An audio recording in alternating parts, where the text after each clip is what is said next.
नमो भगवते वासुदेवाय।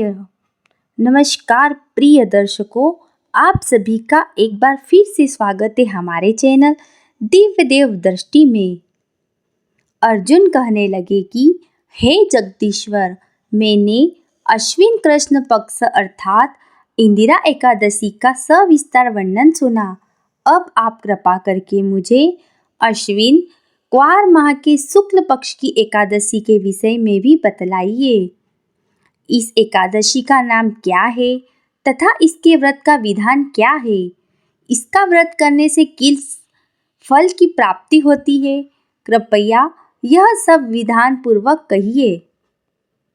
भगवान श्री कृष्ण ने कहा, हे कुंती नंदन, अश्विन माह के शुक्ल पक्ष की एकादशी का नाम पापाकुशा एकादशी है।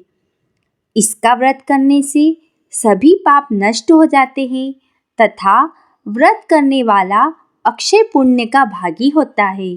अश्विन शुक्ल एकादशी के दिन इच्छित फल की प्राप्ति के लिए भगवान विष्णु का पूजन अवश्य करना चाहिए।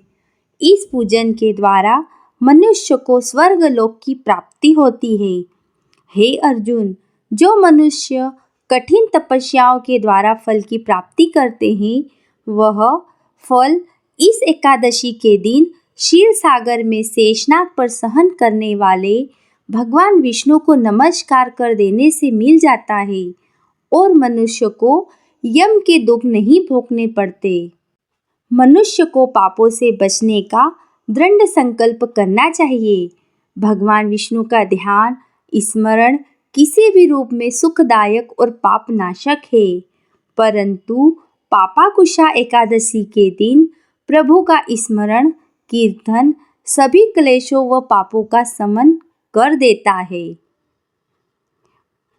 आइए सुनते हैं पापाकुशा एकादशी की व्रत कथा।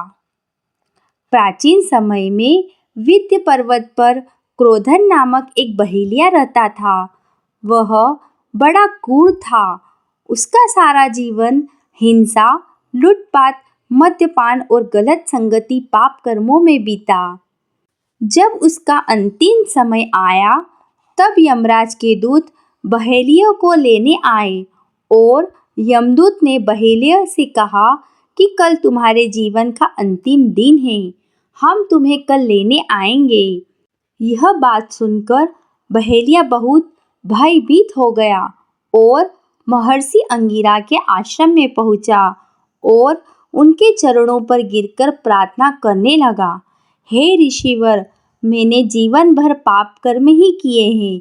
कृपा कर मुझे कोई ऐसा उपाय बताए जिससे मेरे सारे पाप मिट जाए और मोक्ष की प्राप्ति हो जाए।